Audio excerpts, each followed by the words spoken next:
Hey, what's going on? It's Bill Burr, and it's time for the Monday morning podcast for Monday, February 28th, 2022. 22. What's going on? How are you? Oh, people, I got a fucking earworm. I listened to this song the other day, and I cannot get it out of my head because Phil Collins plays on the track, and he fucking kills it. It was something my drum teacher told me about a couple of years ago. And for some, I don't know, I was on the internet just going down the fucking rabbit hole. And I found that song again and I listened to it and I cannot get the fucking song out of my head. And I'm warning you right now that if you go and you listen to this song, you are going to be in the same place that I am. Okay? So you know that going in. Okay?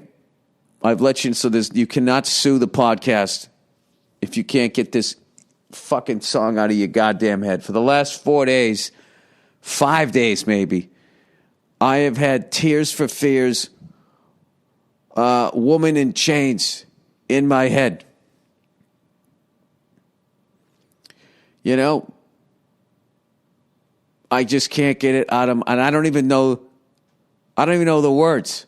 I just love Phil Collins drumming on it.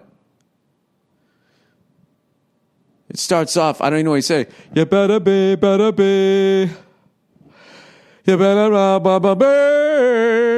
Woman in chains. Woman in chains. It's like the ultimate, women can do no wrong. At no point in the song do they ask why the guy had to put his woman in chains, Maybe she was lighting up the credit card, Tears for Fears, right? Did they ever think of that? Nope. Men are stoned! Right? It's all about how men are fucking assholes. And at one point, this woman, wah, wah, wah, wah, wah, wah, wah, wah. I've listened to this song like 400 fucking times because Phil Collins kills it so hard on the track. And I still have no idea what any of the words are other than Men are stoned.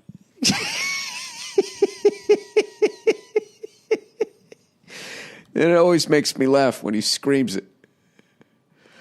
Are we stoned? Is that what we are? Are we just sort of beaten down and we don't have any fucking fight left in us? No, Jesus, Bill. Are you going to start this way? Is this how you're going to start the podcast?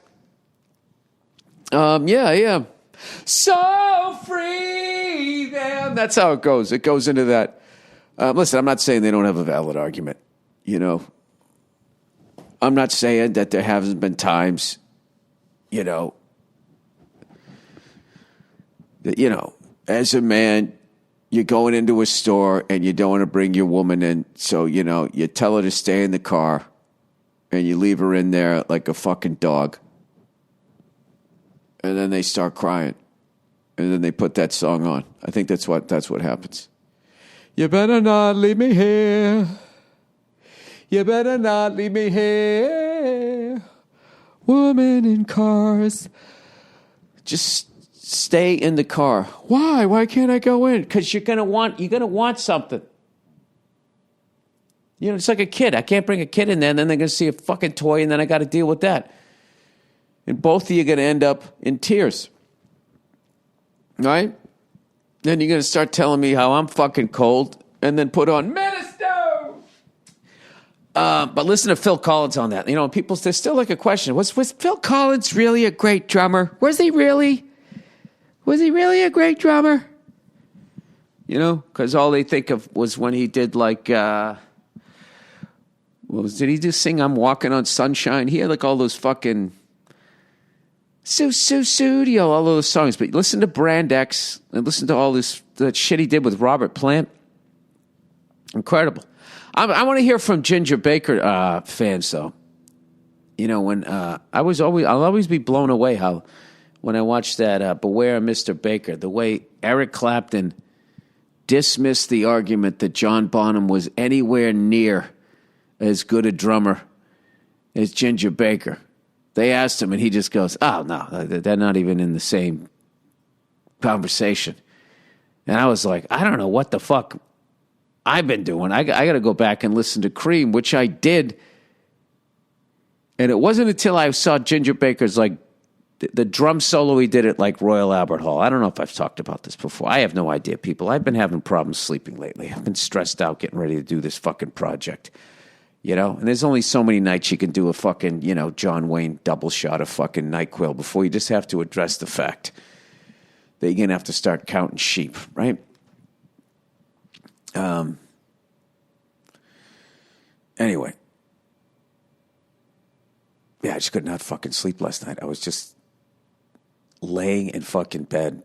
You know, like when you're so tired, you're like, I need to go to sleep. I need to go to sleep. And then your brain, it's just going. And I'm like, all right, it's midnight. All right, it's 1 a.m.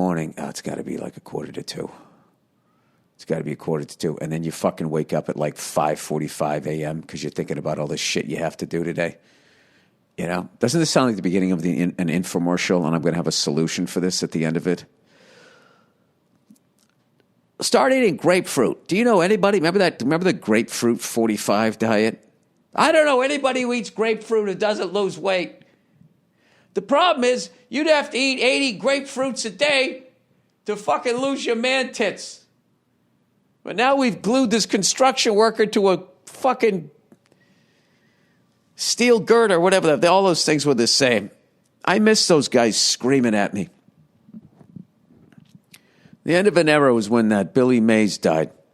Billy Mays, look at this vacuum cleaner. You better get your kids out of the room. It'll fucking suck them up too. Screaming. And then there was that other guy who had the exercise equipment and he was jacked. And he was dressed like he was going to go scuba diving. Remember that was a look for a while. He dressed that way. The drummer for Dave Matthews Band used to dress that way. They all dressed like at any moment, like they were going to go fucking jump on a boogie board. And they walked around in public. Some of them performed concerts in front of fucking 40,000 people going out there, you know, like they were on a family vacation. I always wondered what Buddy Rich would have thought about that. Praise you, God damn it, kid. You go out there with a sport coat on, or you don't go out on the bandstand at all. Woman in chains. Wow, wow, wow, wow, wow, wow, wow, wow. On a fucking loop. I can't get to sleep. I'm laying in bed and I'm like, Minister! Oh, Jesus. Shout out to all the people who are getting all fucking upset over here about the international news that's going on in the news internationally. It just blows my fucking mind, the amount of people that are watching the footage of that horrible shit that's happening in the Ukraine. You know what I mean? And like they can't put two and two together and be like, oh, is this what invading a country looks like? Wait, have we ever done that? And if we did, this is what it looked like. Like people just, does somebody need to make a video? Like, you know, when they do that thing like celebrities, they're just like us. They do their dry cleaning. Russia, they're just like us. I always have this fantasy that everybody around the world just quits the military on the same day at the same moment. Just like, yeah, we're not doing this anymore. All right. If you got a problem with that guy over there, okay, the leader of that country, you go fight him. You go over there, you put your penny loafers on and your little fucking Johnny Appleseed backpack, and you go over there and you go fight that guy. I mean, I don't know. And then people sit there and they watch the goddamn videos just from like one side. Like it's like, you know, it's like feminist. Oh, Jesus, Bill. Where the fuck are you going? I don't know. I didn't get any sleep last night. Don't listen to me. You know, when they just male toxicity, and they don't see themselves in it. They don't see what they did to make the guy in their life toxic. That's what I'm trying to say. It's your fault, ladies. No, they don't see They don't see what they do. I actually think, real feminists do, though. There's nothing cooler than a cool feminist. Like, my wife's a cool feminist. If I make a decent point, about the broads there, she'll be like, all right, you got me on that. But and then that makes me be like, okay, let me hear you. I can hear you now. What is the point of this, Bill? I don't know what the point of this is. The point is I didn't get any fucking sleep last night. And I'm comparing invading countries to feminist rhetoric. That's exactly what I'm doing. All right? It was a bad weekend, people. I had one great part of the weekend. I went to a birthday party at Chuck E. Cheese. I had never been to that place. Holy shit. I'll tell you right now, if you've never been to America and you only have 2 hours to be here and you want to get a feel for what this country has to offer, you got to go to Chuck E. Cheese. Pizza, soda, video games. That's it. Some fucking dude walking around in a mouse outfit dancing to music. I mean, it was amazing. I thought I was going to go there and I was going to come out of there like exhausted and all that, chasing the kids around there. I had a blast. Parents were having a good time. We're eating pizza, right?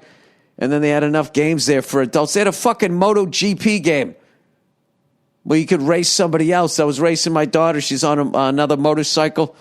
I'm scrolling through, seeing if I can find Andres Dovizioso in a Ducati.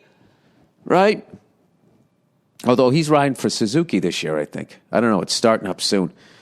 They had a game where, you're throwing footballs through 3 different circles.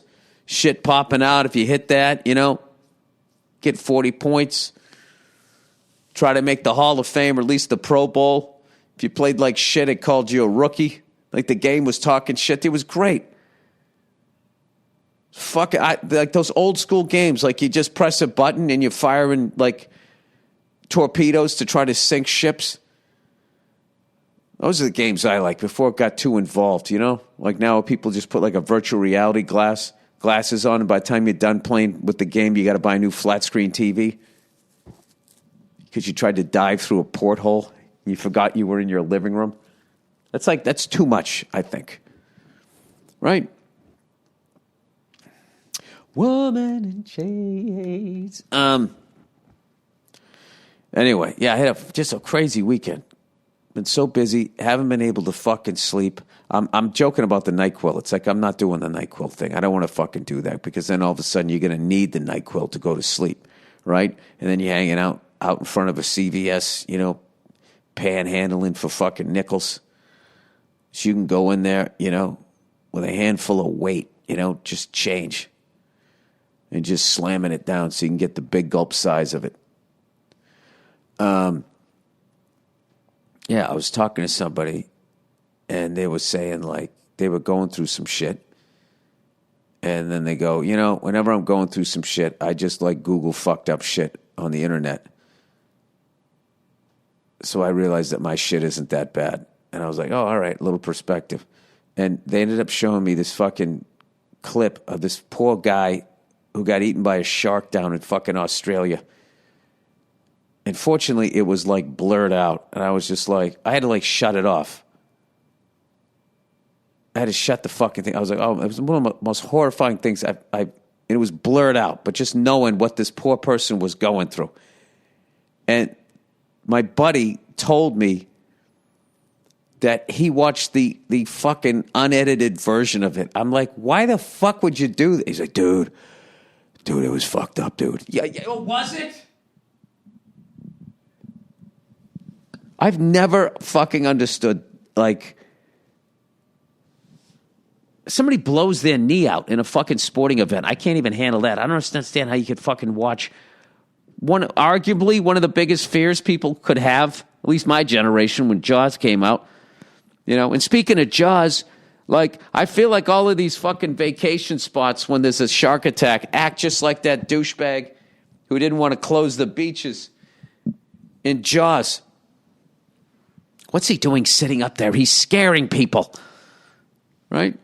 I noticed, I started Googling, as I always do, because I am fucking terrified of the ocean.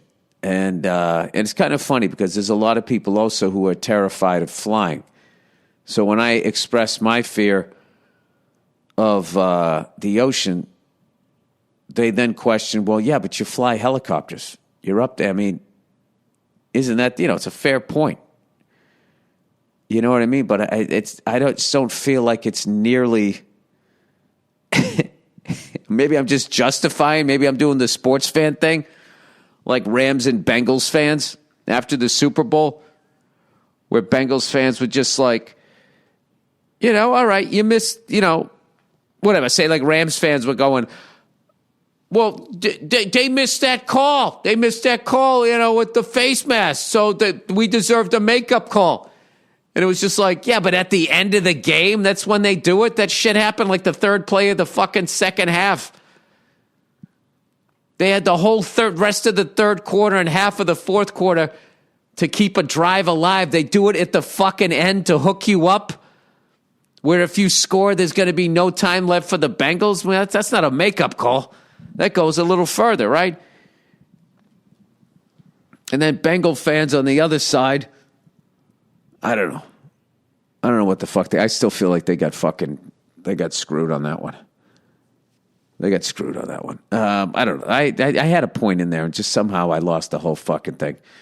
But I did look up like shark attacks, because the way I view it, like, we're kind of fishing out the ocean. We've already fished out the ocean.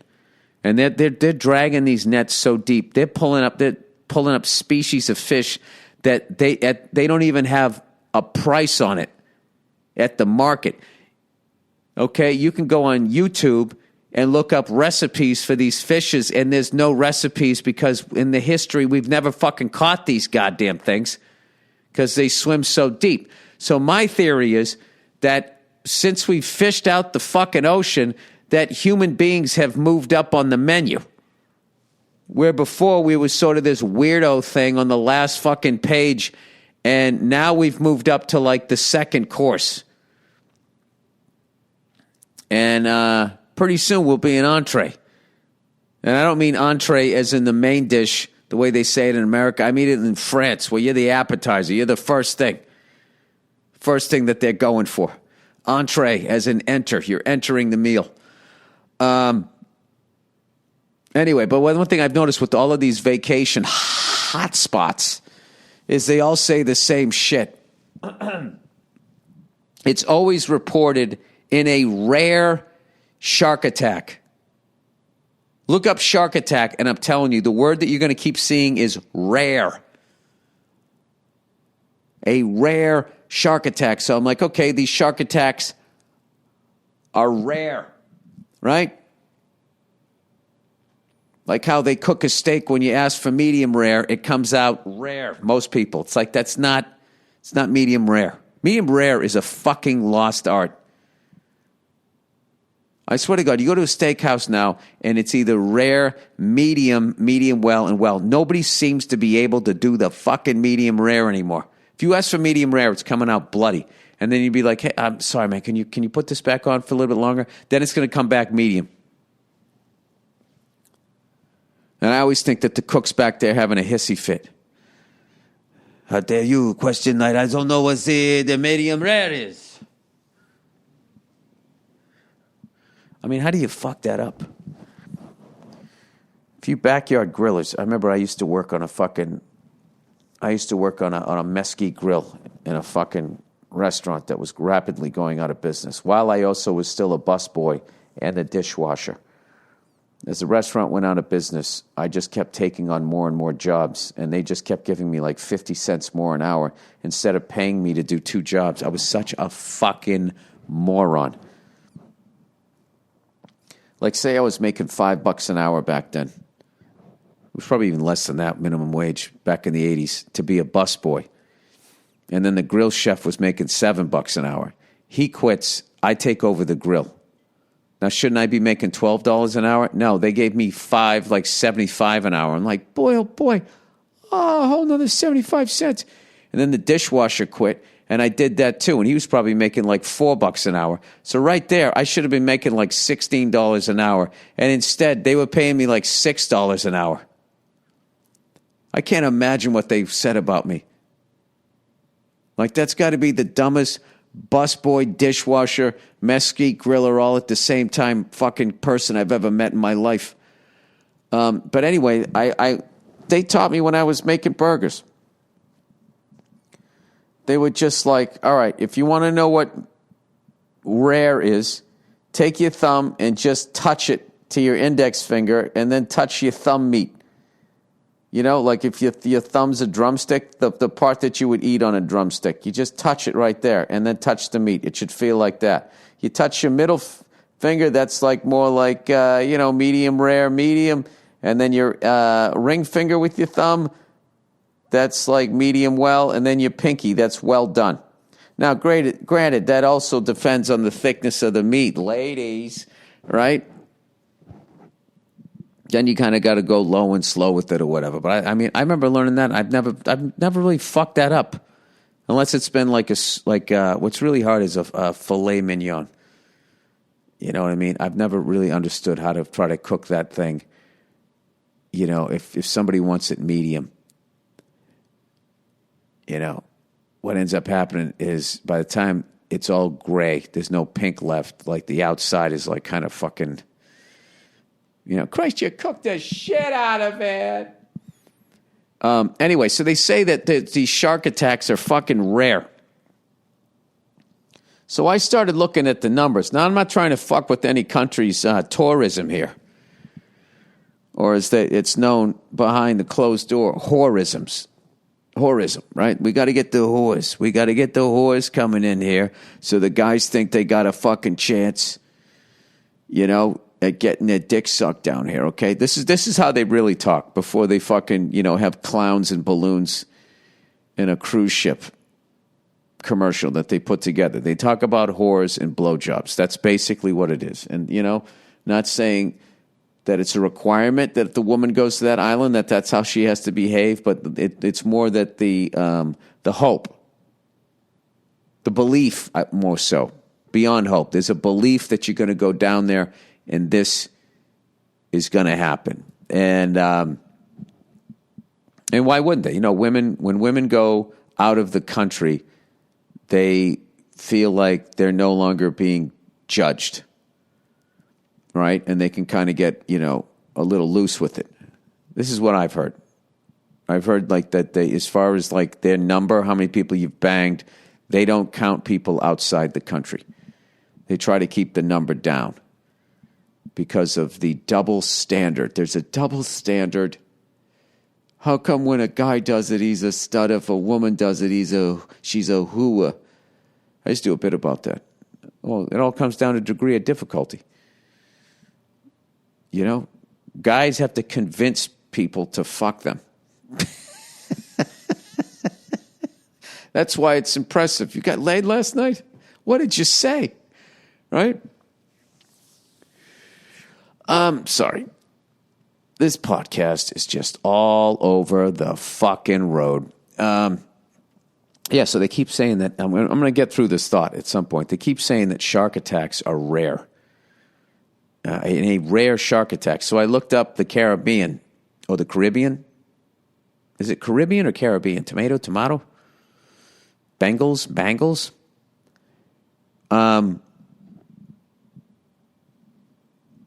They said in the Caribbean, they average 20 to 30 a year. That's not rare. That's like, you know, almost 3 a month. 2 to 3 a month. That's not fucking rare. They never said, come to the Bahamas and swim in waters where we average 2 to 3 shark attacks per month.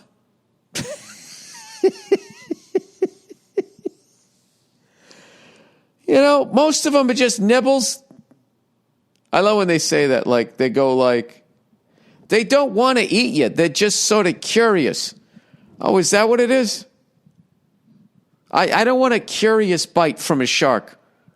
Hey, what happened to that section of your leg? It seems to be, there's a little void there on the back of your thigh where your hamstring used to be. Oh, you know, a tiger shark was, you know, he was just curious. I'll tell you, they're inquisitive little devils, those fucking sharks. There is no goddamn way. There is no fucking way until the fish come back. The fish come back at night. The fish come back at night. Until the fish come back. The fish come back. Minister! Until the fish fucking come back and those goddamn sharks have something to eat. I am calling it right now. All right, you want to bet the over on shark attacks. Australia says they average 20 a year. 20 attacks a year. But then they downgrade them. They 20 rare. Okay, let me ask you this. If you did heroin twice a year, would you say your heroin use was rare?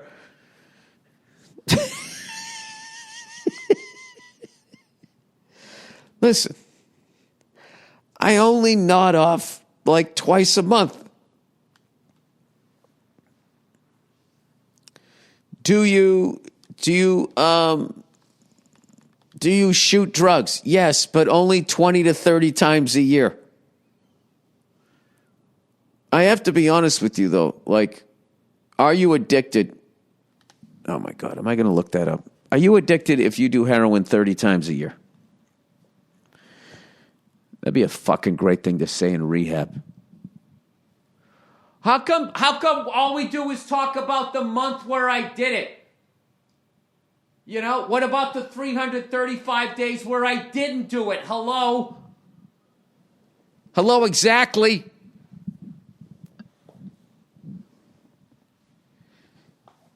I got to look that up.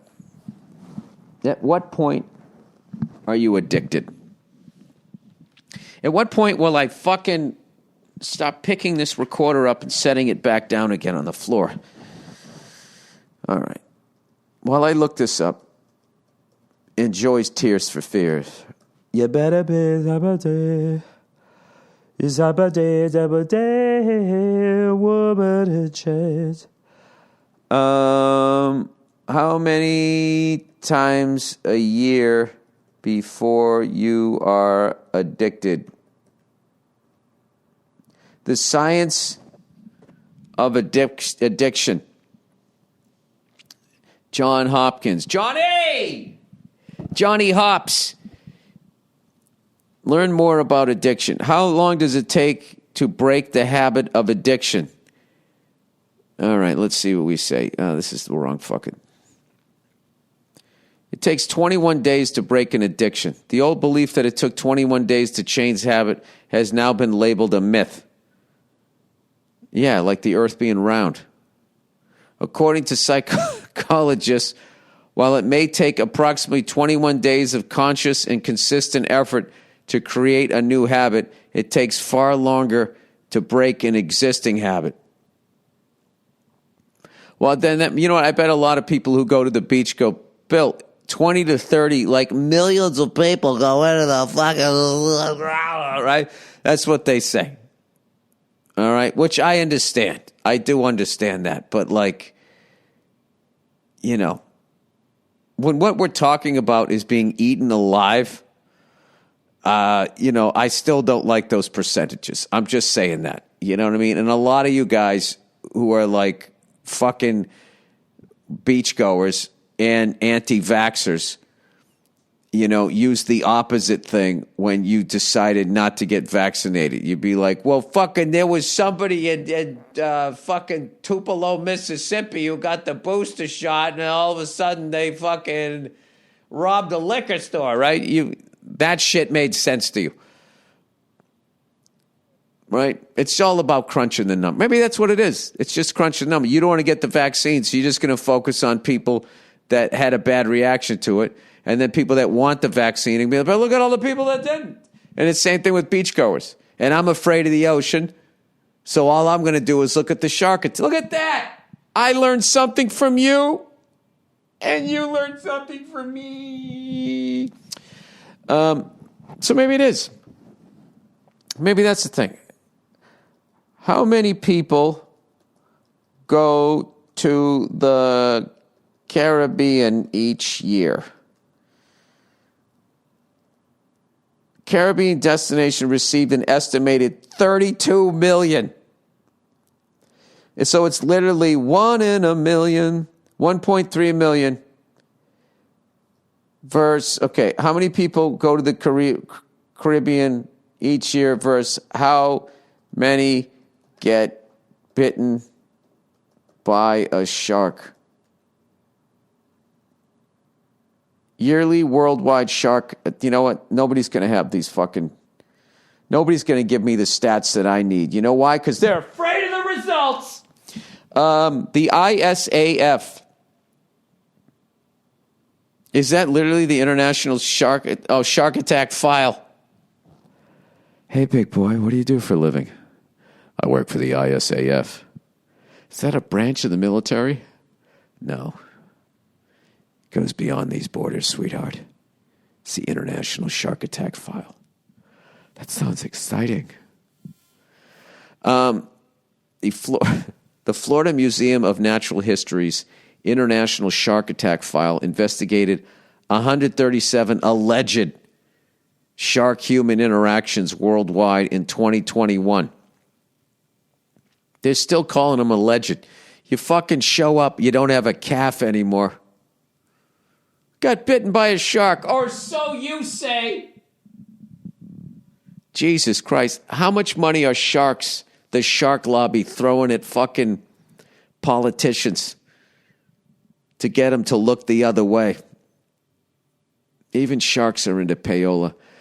ISAF confirms 73 unprovoked shark bites on humans and 39 provoked bites. Okay, unprovoked bites. I think the second you go in the ocean, you're provoking. Unprovoked bites are defined as incidents in which a bite on a live human. See, look at... Look how they're already starting to crunch these numbers and frame it, trying to make a ball to strike. A bite on a live human, as opposed to what? Some mob hit with a big pussy who got thrown in the fucking ocean? That one doesn't count. Unprovoked, oh my God, how psyched were they when Big Pussy got thrown in? They probably didn't appreciate that with what they thought was a seal was wearing a fucking tracksuit and sneakers. Unprovoked bites are defined as incidents in which a bite on a live human occurs in the shark's natural habitat with no human provocation of the shark. Do you see how many loopholes are in that? The shark's natural habitat is the fucking ocean. All right? I mean, it's not fucking walking down the street like the old SNL land shark shit, right? What is a shark's natural habitat? Oh, this is some slippery fucking political shit here. What is a shark's, quote, natural habitat? There we go. Somebody else asked. They are found in just about every kind of ocean habitat, including the deep sea, open sea, coral reefs, and under the Arctic ice. Wherever they live, sharks play an important role in ocean ecosystems, especially the larger species that are more scary to people. They put, quote, scary, as if you're not really scared of them, as if it's your issue. All right, provoked bites occur when a human initiates interaction with the shark in some way. These include instances when divers are bitten after harassing or trying to touch sharks, bites on spearfishers, bites on people attempting to feed sharks, bites occurring while unhooking or removing a shark from a fish net, and so forth. Of the remaining 25 cases, 4 involved bites to motorized or non-motorized marine vessels, boat bites, and 1 involved shark-inflicted post-mortem bites. Scavenge. Oh, like if you drowned. Oh, I get it. 5 cases were regarded as doubtful or incidents that did not likely involve the shark. These included 1 case attributed to a stingray You fucking pussy. 3 attributed to bony fish. Don't they all have bones? And 1 to injury associated with scraping against a rock. Yeah, that's something I would do. I'd scrape against a rock and I'd be like, shark! Get everybody to go back to the beach. In a single case, the nature of the incident was unclear with the available data. An additional 14 cases could not be confirmed as a shark-human interaction. Yeah. I feel like they're sort of spinning the numbers down. But anyway, by all means, if you enjoy the beach, don't listen to me. If you enjoy Tears for Fear, don't listen to me. Especially if you're a woman in chains. All right, Zip. Oh, look who it is, everybody. Old Zip.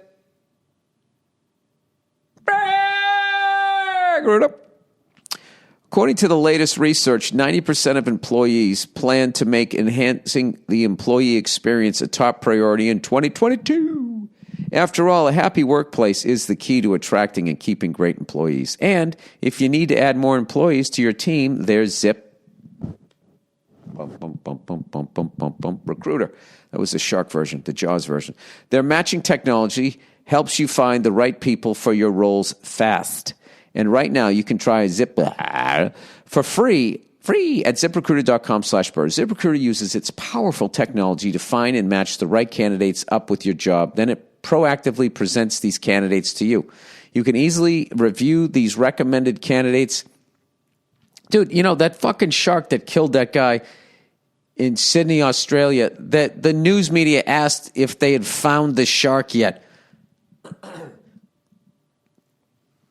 Like, how are you going to tell? I don't know. They got like fucking helicopters flying. The helicopter can only go out so far. Does the shark hang around the area? Do they use Zip to find the fucking shark? You can easily review these recommended candidates and invite your top choices to apply for your job, which encourages them to apply faster. No wonder ZipRecruiter is the #1 rated hiring site in the United States based on G2 rating. Technology is so effective that 4 to 5 employers who post on ZipRecruiter get a quality candidate within the first day. Find the right employees for your workspace with ZipRecruiter. Try it for free at this exclusive web address, ZipRecruiter.com/Burr. That's ZipRecruiter.com/Burr, BURR.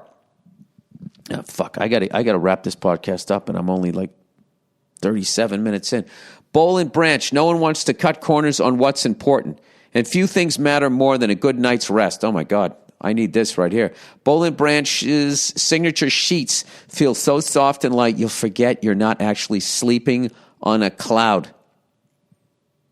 People, just for the record, if you tried to sleep on a cloud, all right, first of all, you might be so high that you can't breathe up there, but you would fall through it. Okay, sorry, I just want to be that jerk who just brings up reality.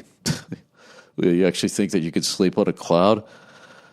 I'm sorry. And they're sustainably made from uncompromising quality, from the field to the factory. Jesus, it sounds pretty intense. You call this cotton? If you dream of comfortable sheets at a price that won't keep you up all night, look no further than Boll and Branch. I mean, listen to that name. It sounds like a steakhouse, a law firm. I mean, that sounds like some old school stuff that you can believe in. Boll and Branch makes the softest organic sheets on the market, or our name isn't Boll and Branch. And they get better with every wash. And comfort isn't their only standard. I'm going to order some by the end of this fucking read here. The signature hemmed sheets from Boll and Branch are a bestseller for a reason. Buttery soft, lightweight, organic cotton in a classic satin weave for sheets that get softer over time. I want some of these, man. I need them. Boll and Branch signature sheets come in 7 beautiful colors in all sizes, from twin up to California King. Made to a higher standard, 100% organic cotton, ethical production, and thoughtful attention to every detail. Experience the best sheets you've ever you've felt ever at bowlandbranch.com. Get 15% off your first set of sheets when you use the promo code Burr at checkout. That's Boll and Branch, BOLLANDBRANCH.com, promo code Burr. All right, let's get through the reads as quick as I can. I'm unfortunately going to have to stop in 10 minutes because I'm getting picked up to go do some more of this stuff here for this thing I'm working on. All right. Cunty Juwan Howard. I defended Juwan Howard last week. I thought it was great.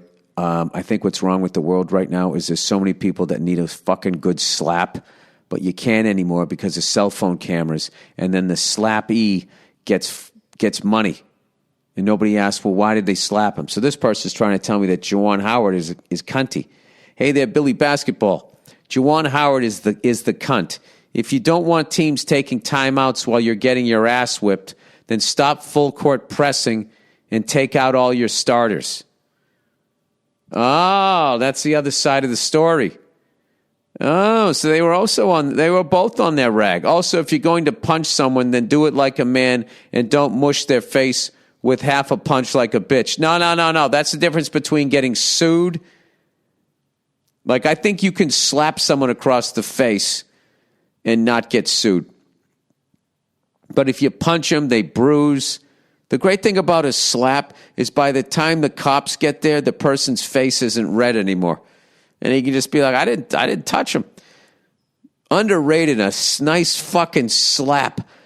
This isn't, I love a slap too, because a slap is like, you don't even think they're man enough for a fucking closed fist.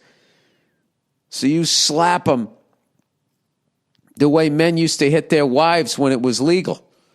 Do you think when it was legal, they used to do it more often? Like people who now wouldn't, like, is it the fear of jail or the knowledge that you shouldn't hit a woman?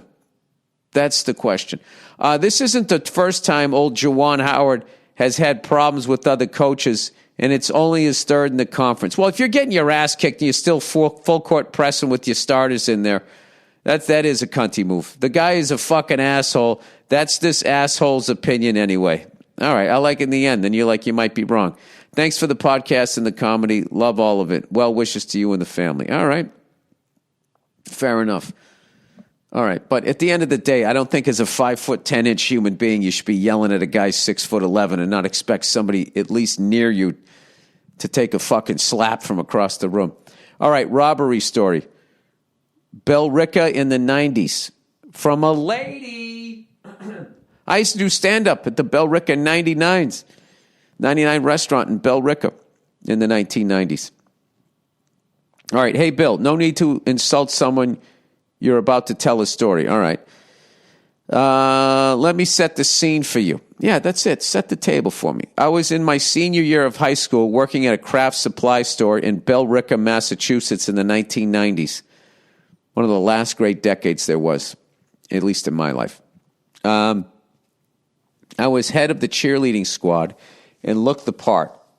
In hindsight, I would have targeted me too. I like how you just basically said, I was a hot piece of ass, and if I saw me, I'd take a shot too. Anyway, we were closing on a Sunday. Wait, no, that's not what I was head of the cheerleading squad and looked the part, and in hindsight, I would have targeted me too. I forgot what this story was about. I immediately thought that some guy came in and tried to look up your fucking cheerleader skirt, like that's how you went to work. I'm an idiot. What you're saying is that you look like fucking like, oh, golly gee, rah, sis, boom, bah. You didn't look like you could defend yourself. I'm sorry. We were closing on a Sunday when a sketchy-looking man walked in. We didn't get too many men in the craft store.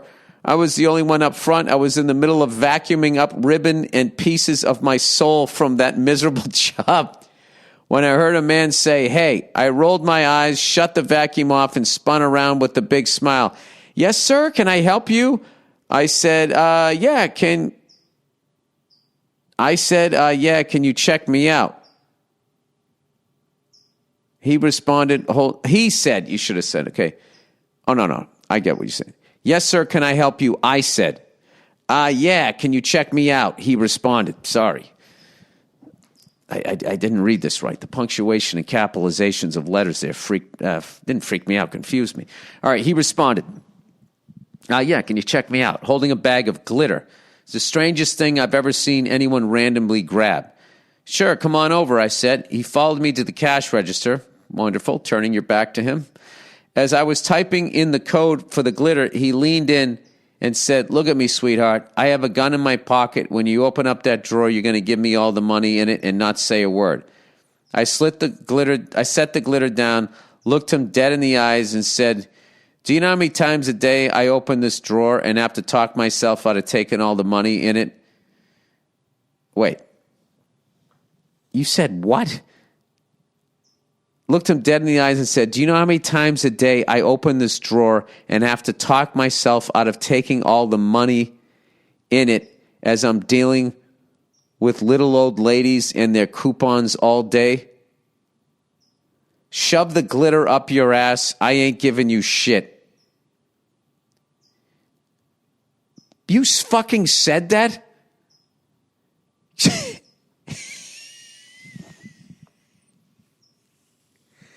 Your job was so miserable that you actually put your life on the line. Anyway, she goes, he looked so confused for a minute, then he just ran out of the store. To bring life full circle, I became a substance abuse counselor in Boston after college. Bright-eyed and bushy-tailed, I walked into my first group session, and this asshole was sitting there. What are the fucking chances? I don't know. This story sounds pretty wild to me.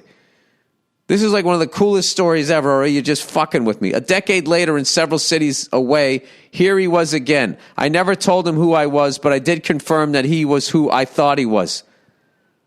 Life's wild.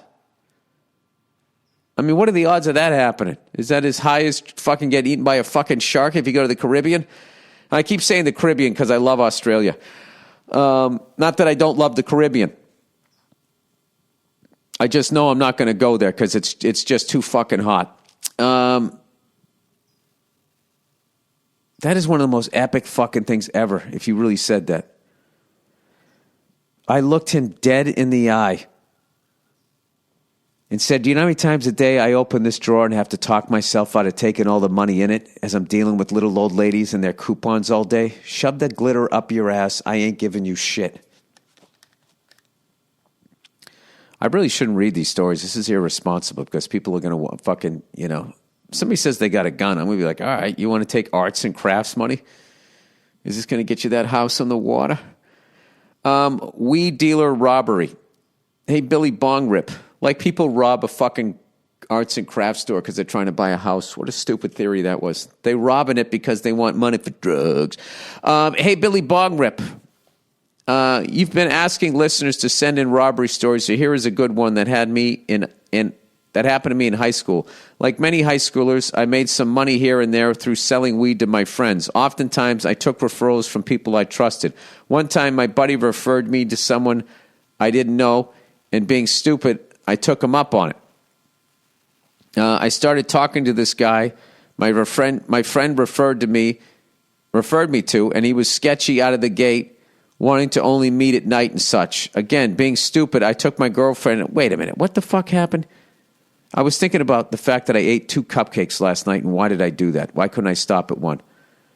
Okay, I made money here and there through selling weed. Oftentimes, I took referrals from people I trusted. One night, my buddy referred me to someone I didn't know, and being stupid, I took him up. Okay. Anyway, I took my girlfriend at the time to his neighborhood in a very bad part of town. As we were driving towards his place, we could see people following my car, throwing bottles and whatnot. Just a bad vibe. The guy told me to pull down this dead-end street and park my car. After waiting a minute or two, we could see this figure approaching my car from the back left side. He entered the back left door and I told him where the weed was. He grabbed the backpack I had and put the weed in and started getting out. I said, hey, where's the cash? Right then, he pulled a gun out of his hoodie and put it to the back of my head, said, count to 60 and back out. My girlfriend started counting, and we left. I was in such shock, and it was about $600 worth of weed, so yeah, it sucked balls. My stupidest moment of the whole story is that instead of comforting my girlfriend back home, I started making food just to try to distract from what had just happened. Fucking insane. Anyways, thanks for the comedy. Go fuck yourself. Yeah, you had a traumatic experience and you weren't ready to deal with it. All right, I got one more here. Wow. That's some feeling I don't ever want to know. The feeling of a fucking gun to your goddamn head. A lady looking for advice. Hey, old Billy Freckle Speckle. I'm a lady listener since 2009. Big fan of all your work and loved you in the recent Dog movie. Yes, go out and go see the movie Dog. It's playing now at your local Showcase cinemas there. Anyway, I need some advice from my husband. This year we are celebrating our 20th anniversary together. Congratulations. And I'm struggling on what to get him. We've been together since high school, so there is not much surprise left in our relationship, which is fine. We're both very happy and still in love, but I'm really not sure what the hell to get him as a present. I was thinking about doing one of those boudoir photo shoots that are growing in popularity. Get your hair and makeup done and basically pay a shit ton of money to take sexy photos. Don't fucking do that. Have some fucking creep keep the negatives. However, do they even use film anymore? However, I'm thinking he'll look at the pictures once and the album will get put inside a cabinet for years. I'm curious what you think is a good gift, or if Nia has ever purchased you something that you absolutely loved. We don't have any kids, so we typically go out all the time and buy whatever we want, so it's really tough. I have no clue. Any help is appreciated. Thanks, and go fuck yourself. I had the best Christmas I've had as an adult this past year. My wife bought me a little Bose speaker thing that synced up to my phone, and wherever I go, I can just take this thing with me. It's like a little stereo. It just cranks my music. I got the fucking Apple headphones, and I got one other thing. Yeah, does he have like a hobby or something like that? If he has a hobby, just buy him the next level thing in his hobby. I would do something like that, or then there's always the classic, take the guy out to dinner and then blow him afterwards. That's 100%.